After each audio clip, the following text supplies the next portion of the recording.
नमस्कार। अचंभवी वेलनेस में आपका बहुत बहुत स्वागत है और मैं डॉक्टर अमीता पुरी, देश विदेश की जानी मानी मनोवैज्ञानिक और global authority on narcissistic abuse recovery कि रिकवर कर सकते हैं कि नहीं कर सकते हैं। और आज हम बताने वाले हैं 5 वो तरीके जिनसे आप घर बैठे बैठे ही आप काफ़ी अपनी समस्याओं का समाधान ना खुद ही कर सकते हैं। बहुत सारी प्रॉब्लम से आप निजात पा पाएंगे और समस्या का समाधान ना खुद ही आप सुलझा लेंगे। आप देखिए तो सही। तो पहला तो है, हमारी किताब में भी इसके ऊपर आया है ज़िक्र, अभी नई किताब निकली है बाउंड्रीज एनहांसमेंट थेरेपी।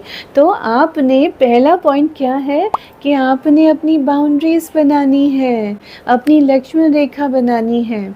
अभी कल ही मैं किसी से बात कर रही थी तो मुझसे पूछ रहे थे, आप कहती तो हैं बाउंड्रीज़ बनाओ बाउंड्रीज़ बनाओ, पर मैं क्या करूं, मुझे 28 साल से मैं नौकर की तरह काम कर रही हूं, भाग भाग के सुबह उठती हूं तो एकदम डर के कि कहीं ये तो नहीं उठ गए, और अगर ये उठेंगे तो एकदम घूर घूर के मुझे देखेंगे कि तुम लेटी कैसे रह गई, कितना बड़ा पाप हो गया, सुबह सुबह ही मेरा मूड का सत्यानाश तुमने कर दिया कि तुम लेटी रह गई। मतलब क्या क्या क्या 2 घंटे मुझे सुनना पड़ेंगी बातें उनकी। तो वो डर के सुबह उठना, तो डर में रहना, डर से काम करना, तो ज़िंदगी तो वैसे ही एकदम मरने वाली हो जाती है। जो बहुत लोग बोलते हैं कि हमें लगता है कि हम जिंदा लाश बन के जी रहे हैं। तो ऐसे नहीं करना ना, अपनी बाउंड्रीज बनाइए, बार बार बनाइए, दिल से बनाइए और हमसे बात करिए, शेयर कीजिए। हम भी आपको बताते रहेंगे ना कि ओके ये सिचुएशन आई है, ये कांड हो रहा है, तो इसकी काट कैसे करनी है। ये तो कांड पे कांड करते रहेंगे, लेकिन हमने अपनी बाउंड्रीज बना बना के वो फिर मर्ज करेंगे, हम फिर बनाएंगे और कुछ ना कुछ तो रास्ता निकलेगा ही। आपकी अपनी स्थिति मजबूत होगी ही होगी, इसमें कोई दो राय नहीं है। विश्वास रखिए, हो सकता है, it is very much possible कि आप अपनी बाउंड्रीज़ बनाएं और ये मानेंगे नहीं। ऐसा नहीं कि कोई जादू होने वाला है, लेकिन अगर नहीं भी मानते तो भी कुछ ना कुछ तो चीज़ें की जा सकती है ना, तो वो हम करते, राइट।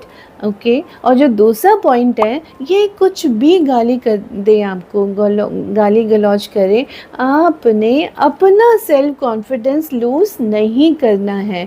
ये बहुत इम्पॉर्टेंट है।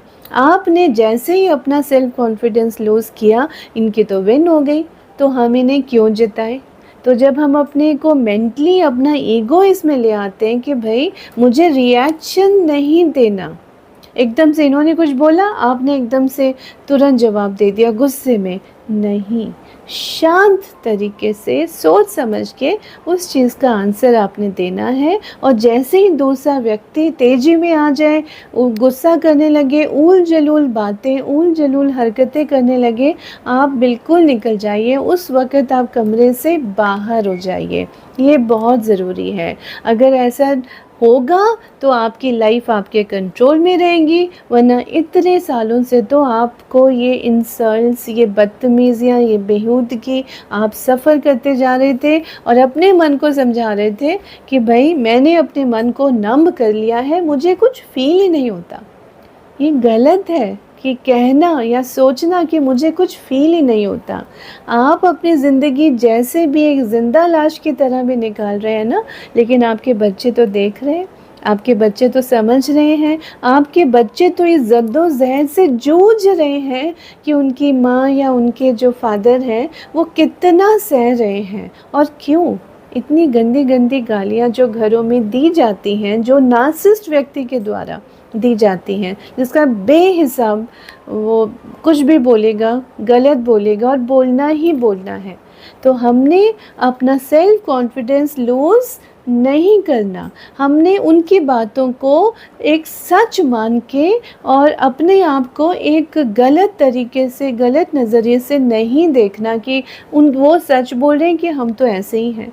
नहीं, आप ऐसे नहीं हैं। अगर ऐसे होते तो इतना देर तक इतने जुल्म नहीं सह पाते। आपके अंदर तो भगवान ने बहुत आत्मिक ताकत भरी है। अगर इतने साल आप झेल गए, अब तो आजकल के जो जेन ज़ीज़ है ना, वो तो सीधा पूछते हैं कि आप बताइए कि अगर अगले 40 साल 20 साल ये बदलने वाला ही नहीं है या बदलेगी नहीं, तो आप अभी बता दो, ताकि हम अपनी बाउंड्रीज़ तो सेट कर लें, अलग तो हो जाए, अपने साथ में क्यों रहें, है ना।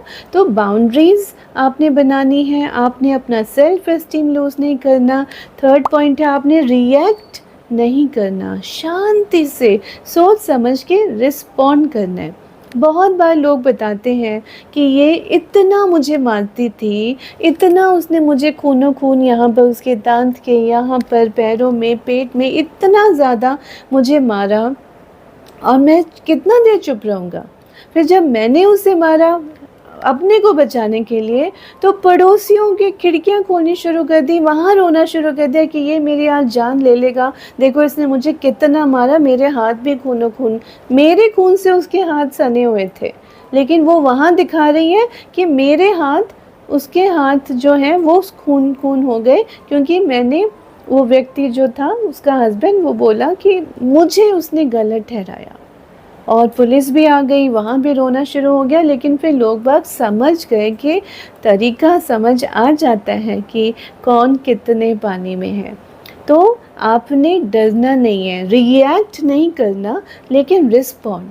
तो जब वो ऐसी हरकतें, आप भी पुलिस को कॉल कर लीजिए, आप भी पड़ोस में बता दीजिए, क्योंकि एनोनिमिटी में तो अब्यूज़ होता है ना। इन्हें तो सामाजिक भय उतना नहीं है, ये तो पब्लिक एकदम स्मेयरिंग करने लग जाएंगे, पब्लिकली इंसल्ट करने लग जाएंगे, पब्लिकली झूठ शिद्दत से बोलते हैं, वो बोलने लग जाएंगे। तो हमें सावधान रहना है ना, रिएक्ट नहीं करना। चौथी बात, ये झूठ ना बहुत शिद्दत से बोलते हैं, तो पैथोलॉजिकल लायर्स इनके लिए कहा जाता है। तो आपने ये कुछ भी कहें, आप ऑफिस से थक के आए हैं और अभी लगा कि घर में बैठ के शांति से चाय पीऊँगा या चाय पीऊँगी, बैठूँगी, थोड़ा सा रिलैक्स होंगी, कुछ टीवी देखूँगी, और ये एकदम हल्ला बल्ला शुरू हो जाता है। कभी कोई चीज़ गिर रही है, कोई चीज़ तोड़ फोड़ हो रही है, और चिल्लाहट इतनी कि आप ना मोबाइल देख पाए, ना टीवी देख पाए, शांति घर में रखनी नहीं है, आप चुपचाप बाहर निकल जाइए। So this is another way. ये बहुत, उसके बाद भी रेपरकशंस होंगे, लेकिन आपको बाउंड्रीज़ बनानी है। बहुत सारे पॉइंट्स में, एक ही सिचुएशन में आप ये सारे पॉइंट्स को यूज़ कर रहे होते हैं, है ना। तो आपने अपनी बाउंड्रीज़ बनानी है, अपनी सेल्फ रिस्पेक्ट मेंटेन करनी है, सेल्फ कॉन्फिडेंस मेंटेन करना है, और आपने रिएक्ट नहीं करना। और सबसे बड़ी बात, पांचवी, आपने इनके साथ बहसबाजी में उलझना बिल्कुल नहीं है। सही बात है, बात छोटी सी है लेकिन बहुत गहरी है कि ये तो वेट करते हैं कि आप रिएक्ट करें, आप कुछ गुस्सा करें, आप कुछ गलत बोलें। आपने 2 बोला, 20 सुनने को तैयार हो जाओ, आप 20 बोलेंगे, ये 40 सुनाएंगे। तो इनका तो सर्किट ही पूरा होता है, इनका तो फ्यूल है हमारा रिएक्ट करना या हमारा जवाब देना। हमने देना ही नहीं है, हमने रूल 2 फॉलो करना है। एक बार अपनी बात कह दी, दूसरी बार बात कह दी, तीसरी बार कहनी नहीं, करनी नहीं। तो उससे क्या होगा, हम अपने कंट्रोल बहुत चीज़ों का ना बहुत हद तक रख पाएंगे। करके तो देखिए। और फिर भी सिचुएशंस में कुछ ना कुछ होता रहेगा, कांड होते रहेंगे। तो कांड की काट है ना हमारे पास।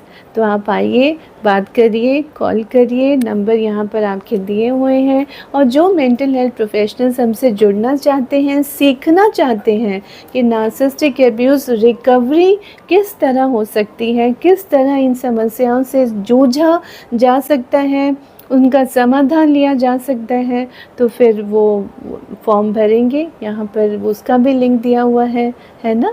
तो फिर हम वर्कशॉप्स में उनको ट्रेनिंग्स में बुलाएंगे, ताकि इसके जो ट्रिक्स हैं, टेक्निक्स हैं, स्ट्रैटेजीज़ हैं, वो पूरी दुनिया भर में लोगों के पास ईज़िली अवेलेबल हो, ताकि जो इतना ज़्यादा लोग तड़प रहे हैं ना, और उनको ख्याल ही नहीं था कि ये अब्यूज़ था, तो कम से कम निकल तो सके, उबर तो सके, अपनी ज़िंदगी को सफल और सुंदर बना तो सके, है ना। तो इस अभियान में आपका छोटा सा ये शेयर आप करेंगे, आप लाइक करेंगे, सब्सक्राइब करेंगे और भर भर के शेयर कीजिए। बहुत दुआएं आप कमाने वाले हैं, करेंगे ना। बहुत बहुत धन्यवाद।